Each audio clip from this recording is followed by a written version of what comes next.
आप सभी का स्वागत है हमारे इस ऑनलाइन प्लेटफॉर्म पे। और आज हम पढ़ने वाले हैं वास्तविक संख्या के कॉन्सेप्ट क्लास 1। सबसे पहले तो जान लेते हैं कि वास्तविक संख्या होती क्या चीज़ है। इंग्लिश में इसे रियल नंबर कहते हैं।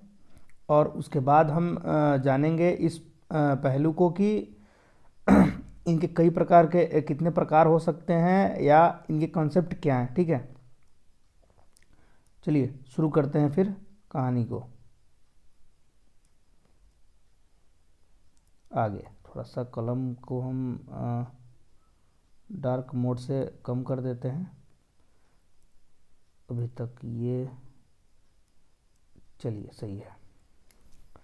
तो वास्तविक संख्या वो संख्या होती है कि जिन संख्याओं के मान संभव होते हैं, ठीक है, वो वास्तविक संख्या कहलाती है। जैसे मान के चलो कि वो या तो ऋणात्मक हो सकता है, या वो जीरो हो सकता है, या वो धनात्मक हो सकता है।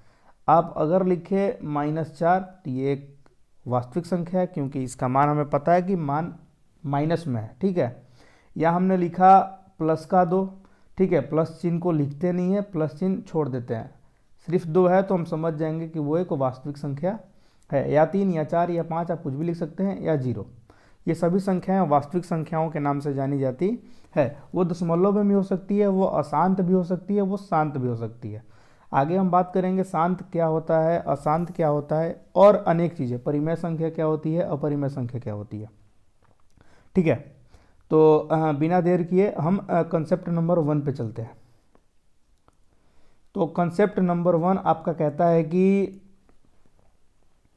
परिमेय संख्या क्या होती है और अपरिमेय संख्या क्या होती है। सबसे पहले इन दो चीज़ों को पहले क्लियर करेंगे, उसके बाद आगे बढ़ेंगे। तो परिमेय संख्या के बारे में पहले हम लोग जानते हैं, उसके बाद बात करेंगे।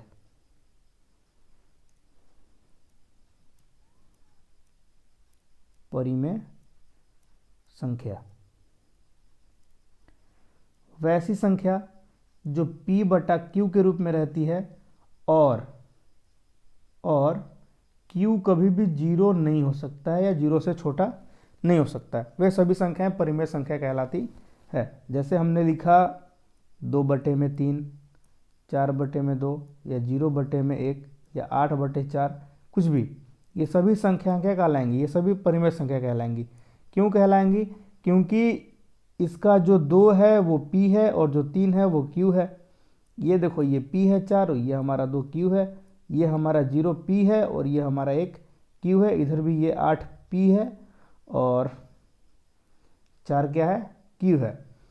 नियम यह कहता है कि वह P/Q के रूप में रहना चाहिए। बिल्कुल P/Q के रूप में है, 2/3, 4/2, 0/1 और 8/4। और Q इसका 0 कभी नहीं हो सकता है। इसमें देखिए Q किसी का 0 नहीं है। P 0 है, P 0 हो सकता है, लेकिन Q 0 कभी नहीं हो सकता है। वे सभी संख्याएं परिमेय संख्याएं कहलाती हैं। ठीक है, थोड़ा आगे बढ़ते हैं अपरिमेय संख्याओं की ओर। अपरिमेय संख्या, अपरिमेय संख्या उन संख्याओं को कहते हैं जो P/Q के रूप में ना हो, तथा वो पूर्ण वर्ग ना बनाए, है ना, वो पूर्ण वर्ग नहीं बना पाती है, वो सभी संख्याएं कहलाती है अपरिमेय संख्या। जैसे मैंने लिखा √7। अगर मैं पूछूं कि बताइए 7 का वर्गमूल होता है, तो आप बताइएगा बिल्कुल 7 का वर्गमूल पूर्ण नहीं होता। वर्गमूल तो होता ही है, वर्गमूल हर एक अंक का होता है, लेकिन पूर्ण वर्ग नहीं होता है। 7 जो है वो पूर्ण वर्ग नहीं बना सकता है, √6 पूर्ण वर्ग नहीं बना सकता है, √5 पूर्ण वर्ग नहीं बना सकता है, √4 पूर्ण वर्ग बना सकता है, √16 पूर्ण वर्ग बना सकता है, लेकिन ये सभी संख्याएं पूर्ण वर्ग नहीं बना सकती है। ये जितनी संख्या है वो सभी पूर्ण वर्ग नहीं बना सकती हैं। तो हम कहेंगे कि ये सभी संख्याएं अपरिमेय संख्या के नाम से जानी जाती हैं। एक और चीज, यदि हम अपरिमेय संख्या और अपरिमेय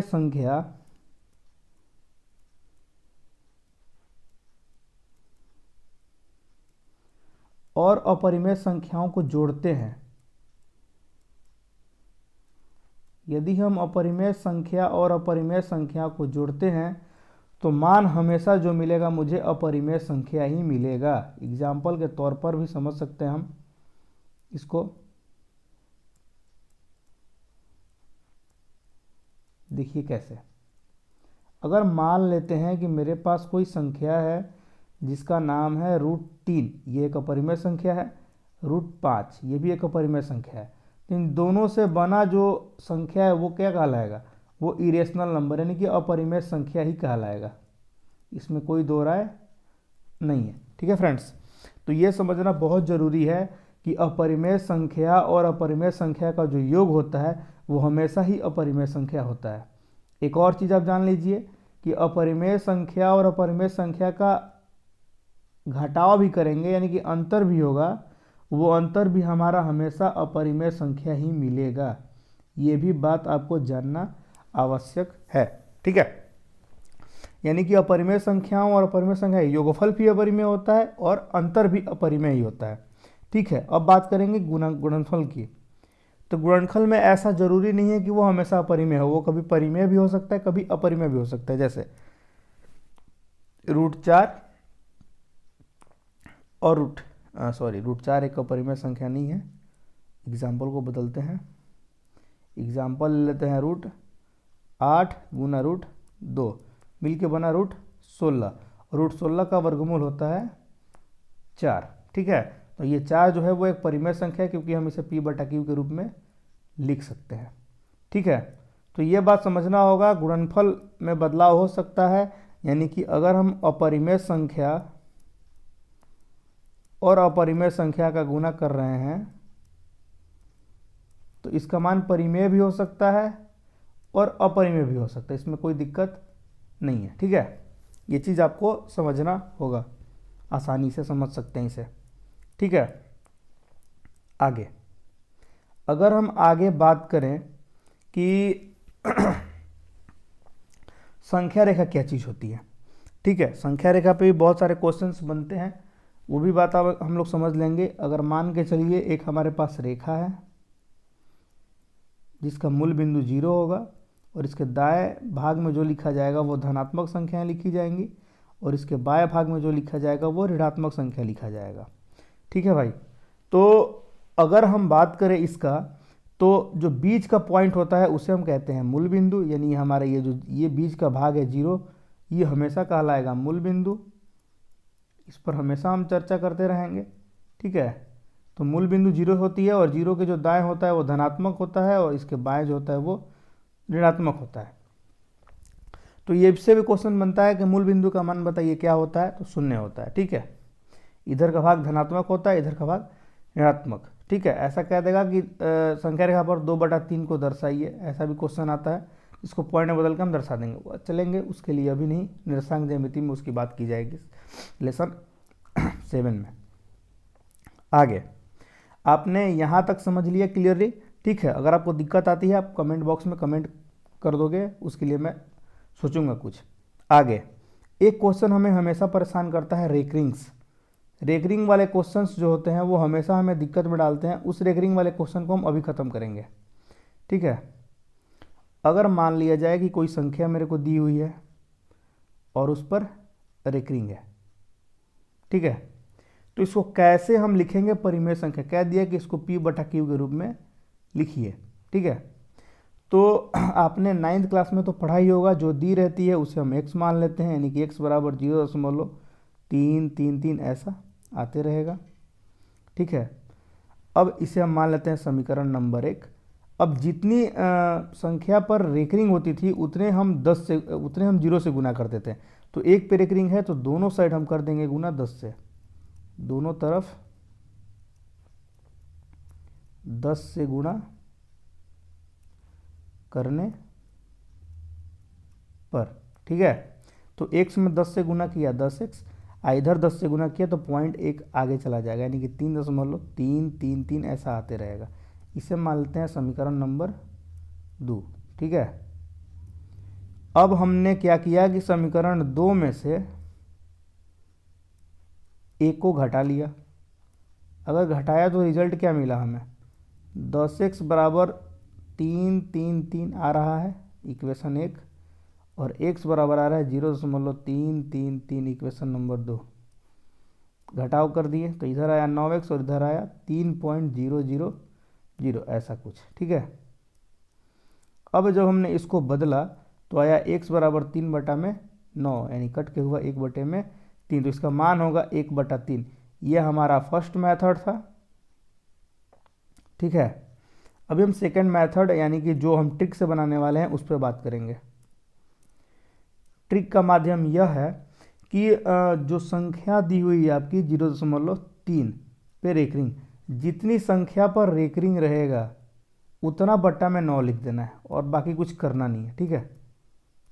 ये हमारा हो गया आंसर, बस कुछ नहीं करना है।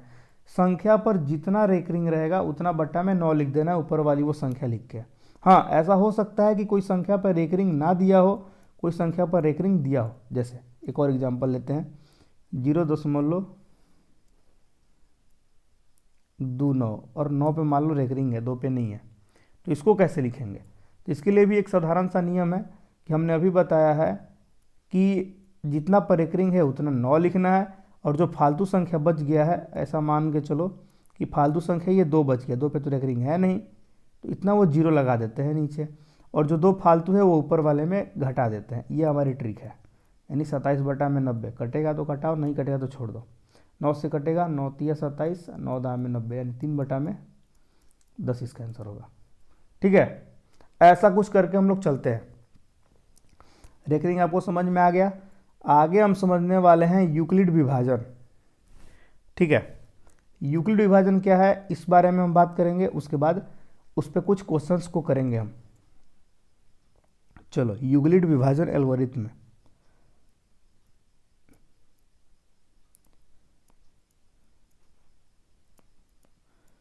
यूक्लिड विभाजन प्रमेय, चलिए शुरू करते हैं इसे। यूक्लिड विभाजन प्रमेय क्या है? एक यूक्लिड वैज्ञानिक थे जिन्होंने एलसीएम और एचसीएफ निकालने के लिए एक नए तकनीक का आविष्कार किया, जिसका नाम क्या हुआ? जिसका नाम हुआ A बराबर BQ प्लस R, ठीक है। यहाँ Q में जो छिपा है वो गुना है, ये बात हमेशा याद रखिएगा। A बराबर BQ प्लस R।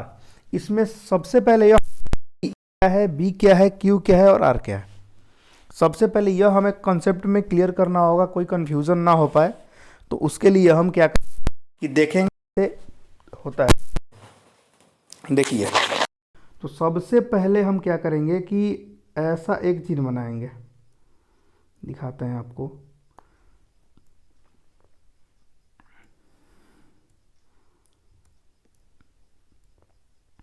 ऐसा मान लीजिए हमने भाग दिया 8 का 64 में, ठीक है। 64 नहीं लिखते, कंफ्यूजन हो जाएगा आपको, लिखते हैं 56 में। 7 बार में गया 56, कट गया, यानी शेषफल बच गया मान लीजिए 0। ऐसा मान लेते हैं, ठीक है। शुरू करते हैं। तो ये जो 8 है ये हमारा है भाज्य, ये हमारा है भाजक, ये हमारा है भागफल, और ये जो 0 बचा है रिमाइंडर यानी कि शेषफल, ठीक है फ्रेंड्स। अंग्रेजी की बात करें तो अंग्रेजी में इसे हम क्या कहेंगे? ये हमारा है B, ये हमारा है A, ये हमारा है Q, और ये रिमाइंडर हमारा है R, ठीक है। A बराबर BQ प्लस R, यही नियम है इसका। एक बार और देख लीजिए आप और दिमाग में डाल लीजिए, जो बड़ी संख्या है वो A कहलाएगी, जो भाज्य है वो B कहलाएगी, जो शेषफल है वो R कहलाएगा, और जो Q क्वाड्रिएंट भागफल है वो 7 है, ठीक है। अब चलते हैं इस प्रमेय के साथ एक क्वेश्चंस को ले लेते हैं। अगर मान लीजिए क्वेश्चंस में एग्जामिनर ने कह दिया कि यूक्लिड विभाजन की सहायता से एक HCF निकालिए, ठीक है। तो निकालेंगे, सबसे पहले हम भाग देंगे 24 और 36 का, एक बार में जाएगा 24, बचेगा 12, फिर भाग देंगे 24 का, 2 बार में आएगा 24, और ये कट गया, ठीक है। बट हमें भाग विधि से नहीं इसको बनाना है, इसको बनाना हमें है यूक्लिड विभाजन एल्गोरिथम से, प्रमेय से। तो हम बोले हैं अभी कि सबसे जो बड़ा होता है वो A कहलाता है, यानी कि ये वाला A है, ये वाला B है, ये वाला Q है, और ये वाला हमारा R है। तो लिखेंगे प्रमेय का नाम क्या है? A बराबर BQ प्लस आर मेरे भाई, ठीक है। ए कितना है 36, बराबर बी है 24, क्यू है 1 और आर हमारा है 12। फिर यहाँ पर अब देखना क्या है, तो यहाँ पर देखेंगे कि हमारा जो ए है वो 24 हो गया है, बी जो है 12 हो गया है, क्यू जो है 2 हो गया और शेषफल बचा है 0। जहाँ पर शेषफल बचता है वहीं पर जो बी होता है वो होता है आंसर। देखो बी ये है और ये 12 हमारा क्या हो गया मेरे भाई, आंसर हो गया, ठीक है। ये 12 जो हो गया वो हमारा आंसर हो गया, ठीक है। यही था हमारा यूक्लिड विभाजन प्रमेय। 3 नंबर 5 नंबर जो भी आए आप लपेट दोगे, मुझे यकीन है आप लोगों पे, ठीक है।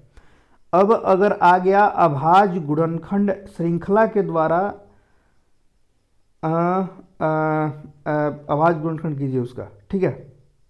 ऐसा आ गया, मान लो आप अभाज्य गुणनखंड श्रृंखला के सहायता से फैक्टर कीजिए उसका कोई संख्या का। जैसे मान के चलो कि मैंने एक संख्या ले लिया जिसका नाम है 128, चलो छोटा ही संख्या लेता हूँ, ठीक है। इसको यूक्लिड विभाजन में अभाज्य गुणनखंड विधि यानी श्रृंखला द्वारा बनाना है। श्रृंखला मतलब डब्बा डब्बा करके बनाना है इसको, ठीक है। ऐसे ये डब्बा में ऐसे हो गया और इसको डब्बा में करके बनाना है, ऐसा डब्बा ऐसा कुछ, ठीक है। इसको ऐसे मैं बताता हूँ कैसे करना है। ऐसे देखो, भरो इसको। सबसे पहले 2 से कटेगा कै बार में, 64 बार में। फिर 2 से कटेगा ये 32 बार में। फिर 2 से कटेगा 16 बार में। अभाज्य संख्या से लेके जाना है, ये आपको याद रखना है। अभाज्य संख्या वे संख्याएं कहलाती हैं जो एक और स्वयं से कटे, ये भी बात याद रखना होगा। कौन कौन सी अभाज्य संख्याएं हैं, तो सबसे छोटी अभाज्य संख्या 2 है, फिर 3 है, फिर 5 है, फिर 7 है, फिर 11 है। ऐसी संख्या जो एक और स्वयं से कटे, बाकी किसी से नहीं कटे, ठीक है मेरे भाई। आगे भी डिब्बा बना लेते हैं। यहाँ भरेंगे क्या 2 और यहाँ भरेंगे 8। फिर यहाँ भरेंगे 2, यहाँ भरेंगे 4। फिर यहाँ भरेंगे 2 और यहाँ भरेंगे 2। जब तक 1 नहीं हो जाता तब तक कटाना है हमें। यहाँ भरेंगे 2 और यहाँ भरेंगे 1। कहने का मतलब ये है कि हमने देखा है कि 128 को हमने कितनी बार में तोड़ा है, किनारे वाली संख्याओं को गुना करके हम देखेंगे। 1 2 3 4 5 6 7, यानी कि अभाज्य गुणनखंड क्या हुआ, 2 गुने 2 गुने 2 गुने 2 गुने क्या बार भाई, 7 बार, यानी कि 2 का पावर 7 आंसर, ठीक है मेरे भाई। ऐसी संख्या बनेगी इसमें, तो ये सब श्रृंखलन कहलाती है, अभाज्य गुणनखंड श्रृंखलन, ठीक है। अब ऐसा भी हो सकता है कि 3 चीज़ें दी रहे, चौथी चीज़ ना दी रहे। जैसे कि पहली संख्या दी रहे, दूसरी संख्या दी रहे, एलसीएम दिया रहे, एचसीएफ निकालना रहे। या ऐसा भी हो सकता है कि पहली संख्या ज्ञात करनी रहे, दूसरी संख्या दी रहे, एलसीएम दिया रहे और एचसीएफ दिया रहे, ठीक है। मतलब कोई भी इन 4 चीज़ों में, जैसे हमने 4 चीज़ों को लिख दिया, पहली संख्या,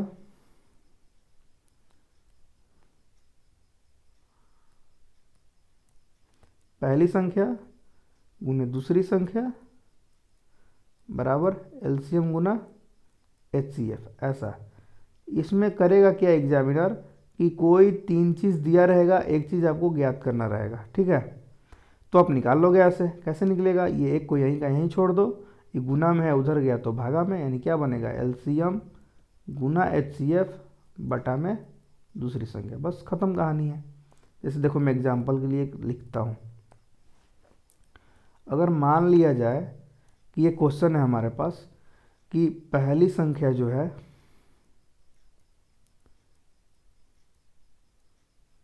पहली संख्या जो है वो 12 दिया है और दूसरी संख्या जो है वो 24 दिया है और इन सब का एलसीएम 24 है, तो कह देगा एचसीएफ बताइए क्या होगा, ठीक है। तो बस कुछ नहीं करना है, फॉर्मूला लगाना है भाई, पहली संख्या गुने दूसरी संख्या बराबर एलसीएम गुना एचसीएफ, और कुछ नहीं करना है। उसके बाद आगे चलते हैं।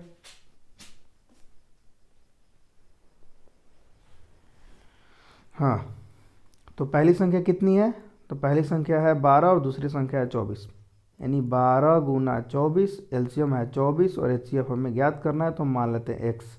अब हमें पता है कि यह वाली चीज़ जो है वो गुना में है, इधर आएगा तो भागा में, तो 12 गुना 24 बटा में 24 बराबर x। 24 से 24 कट गया, यानी कि x बराबर क्या मिला मेरे को, एचसीएफ जो है वो कितना है, 12 है। बस ख़त्म।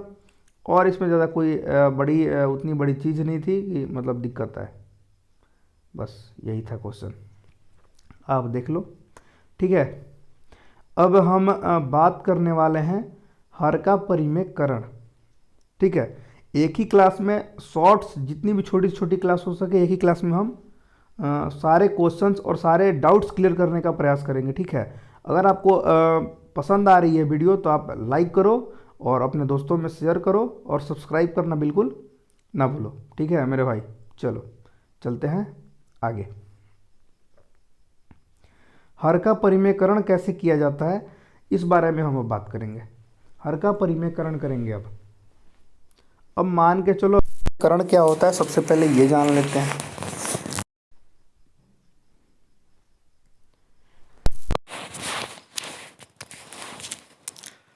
हर को थोड़ा मोटा कर देता हूं ताकि दिक्कत ना आए।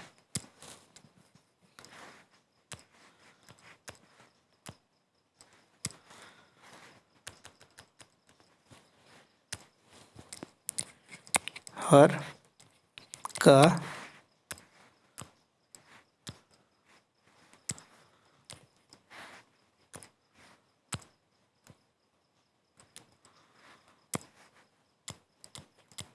परिमेयकरण, हर का परिमेयकरण पढ़ने वाले हम लोग, और इस हर का परिमेयकरण में हम सीखेंगे कि परिमेयकरण किया कैसे जाता है। परिमेयकरण कहने का मतलब ये होता है रूट को हटाना उस जगह से। जैसे मान लो मेरे पास कोई संख्या है 2 प्लस रूट 2 बटा में 2 माइनस रूट 2, और कह दिया कि करिए हर का परिमेयकरण। तो क्या करेंगे, हर का बात कर रहा है तो हर ही से लेना देना है। गुना करके करते क्या हैं कि जो चीज़ दी रहती है उसको ज्यों का त्यों लिखते हैं, और चिन्ह अगर माइनस है तो प्लस, यानी कि उसका उल्टा लिखते हैं दोनों साइड। क्यों लिखते हैं इसके बारे में भी हम बात कर लेते हैं। ऐसा हम क्यों करते हैं, तो ऐसा इसलिए करते हैं क्योंकि अगर हम मान के चलिए 4/4 लिखे हैं, इसको कटाएंगे तो रिजल्ट मिलेगा 1, और 1 से कोई मान में परिवर्तन नहीं होगा। ठीक है, तो इसलिए हमने बराबर मान लिखा है। हम सभी को पता है कि यह a मान लेते हैं, यह b मान लेते हैं, यह a मान लेते हैं, यह b, क्योंकि दोनों का मान 1 है। हम सभी को पता है a minus B into A plus B क्या बनाता है, A square minus B square. बस इसी फॉर्मूला पे हम इसको चपेट देंगे। देखिए कैसे,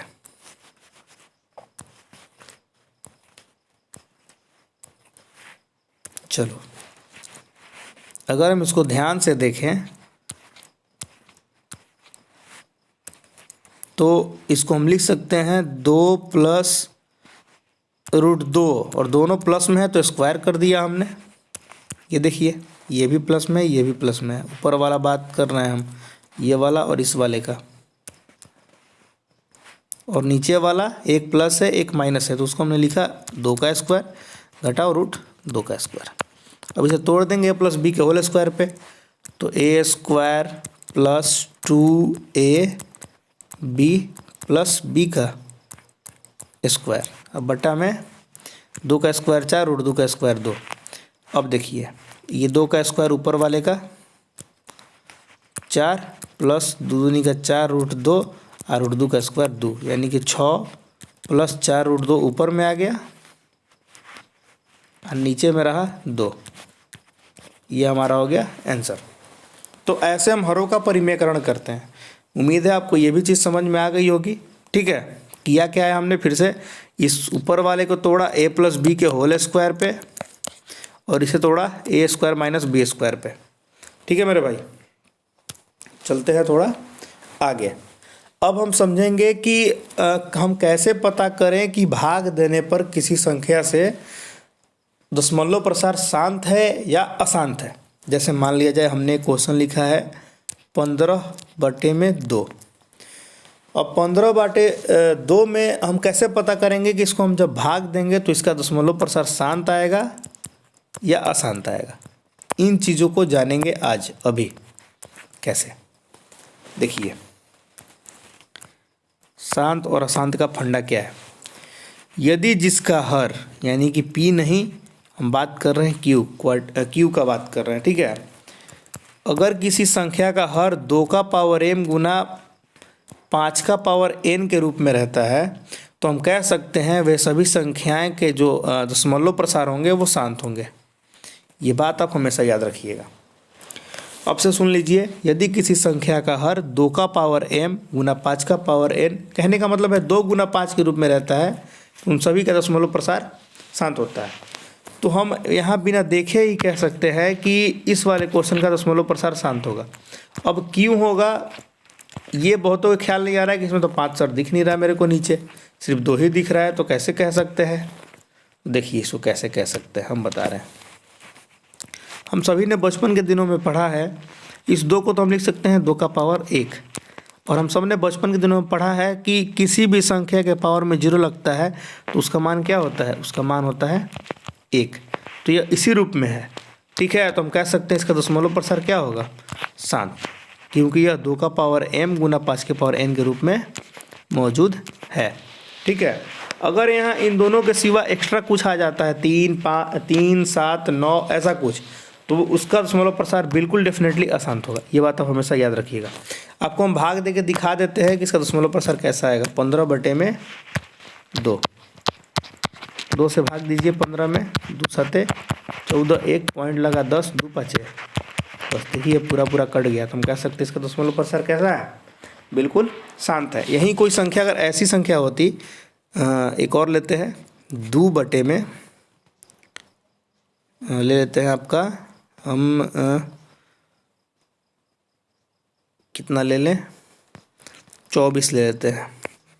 24 तोड़ो इसको, 2/24 में 1/12, 1/12 को करते हैं क्या करें, 1/12 को लिख सकते हैं 2 गुना 2 गुना 3। इसमें जो 3 है वो मेरे बाबू एक्स्ट्रा आ रहा है, ये तो 2 है लेकिन ये 3 है जो एक्स्ट्रा हो जा रहा है। तो कभी भी भाग देंगे इसका दशमलव प्रसार हमेशा अशांत आएगा, कभी शांत नहीं आएगा। भाग दे के देख लेना, है ना। इसका दशमलव प्रसार हमेशा ही अशांत रहेगा, ये 100% है। तो उम्मीद है आपको शांत और अशांत दशमलव प्रसार निकालने आ गया होगा। क्या मेथड है, ज़्यादा लंबा नहीं है। जिसका बट्टा में 2 का पावर m गुना 5 का पावर n रहेगा उसका दशमलव प्रसार हमेशा शांत होगा। और हल्का भी इन दोनों से कोई एक्स्ट्रा घुसा, इसमें 3 हो गया, 7 हो गया, 11 हो गया, 13, कुछ भी संख्या इससे एक्स्ट्रा घुसा, 2 और 5 से एक्स्ट्रा कुछ घुसा, तो उसका दशमलव प्रसार फट से क्या हो जाएगा, अशांत हो जाएगा। ये चीज़ बाबू हमेशा याद रखिएगा, यही कंसेप्ट है। और कंसेप्ट ख़त्म तो सब चीज़ ख़त्म, कंसेप्ट रहा तो सब चीज़ रहा, कंसेप्ट ख़त्म तो सब चीज़ ख़त्म, ठीक है। तो उम्मीद है आपको यह पूरी क्लास बिल्कुल आसानी से समझ में आई होगी। और आज का अंतिम भाग जो है परिमेय और अपरिमेय की पहचान करना, वो बहुत ज़रूरी है ना। 1-2 एग्जाम्पल्स मैं दे देता हूँ परिमेय अपरिमेय की, उस पर आप लोग चर्चा करिएगा घर पे, होमवर्क के लिए मैं दे देता हूँ, ठीक है। मैंने अगर आपसे पूछ लिया √5 एक कैसी संख्या है, √2 कैसी संख्या है, 2 + √2 कैसी संख्या है, या √8 गुना √2 कैसी संख्या है, तो आप आसानी से आपको पहचान करना होगा कि यह अपरिमेय है या परिमेय है, ठीक है। तभी आप कॉन्सेप्ट को समझ पाओगे। जैसे अभी मैंने बताया था कि √5 एक अपरिमेय संख्या है। क्यों? क्योंकि इसका ना p/q के रूप में लिख सकते हैं, ना ही इसका पूर्ण वर्ग होता है। तो हम कह सकते हैं जिसका पूर्ण वर्ग नहीं होता है वो अपरिमेय संख्या कहलाती है। ठीक उसी प्रकार √2 भी एक अपरिमेय संख्या है। अब देखिए मैं ये भी बात बताया था कि परिमेय संख्या और अपरिमेय संख्या का योगफल हमेशा अपरिमेय होता है। देख लीजिए, इसका ना पूर्ण वर्ग हो रहा है ना कुछ हो रहा है। इसका देखते हैं, हल करके देखेंगे, ऐसा नहीं देखेंगे। 8 दूना 16, √16 आ रहा है, √16 का मान होता है 4, यानी कि ये कैसी संख्या है, परिमेय संख्या है। तो ये सभी चीज़ को जानना बहुत ज़रूरी है। जब तक आप हल नहीं कीजिएगा जजमेंट मत दे दीजिएगा कि √8 का वर्गमूल नहीं होता है, √2 का वर्गमूल नहीं होता है, इसलिए अपरिमेय है। नहीं भाई, पहले हल करेंगे, मैथ कहता है पहले सॉल्व कीजिए उसके बाद आंसर दीजिए, पहले ही लपेटा मत मारिए, ठीक है। तो ये सभी चीज़ों को जानना बहुत ही जरूरी है। तो उम्मीद है आप सबको ये सेशन बहुत पसंद आया होगा और वास्तविक संख्या का पूरा कॉन्सेप्ट हमने एक वीडियो में जान डाल दिया। कल बीबीडी का पहला दिन है और कल बीबीडी गाइड का लगभग 70 से 75 क्वेश्चन इसी चैनल पर अपलोड किया जाएगा। उम्मीद है सब आपको समझ में आएगा, क्योंकि ये जो बेसिक कंसेप्ट था आप लोगों ने अगर देख लिया है तो बिल्कुल कल आपको कोई दिक्कत नहीं होने वाली। तब तक के लिए हमको दीजिए इजाज़त। अगर आपने हमारा चैनल सब्सक्राइब नहीं किया है तो कीजिए सब्सक्राइब, लाइक कीजिए और शेयर कीजिए। जो वंचित हैं, जो मैथ नहीं पढ़ पाए हैं किसी कारणवश, उनको भी मौका दीजिए और मैट्रिक में अच्छा कीजिए। धन्यवाद।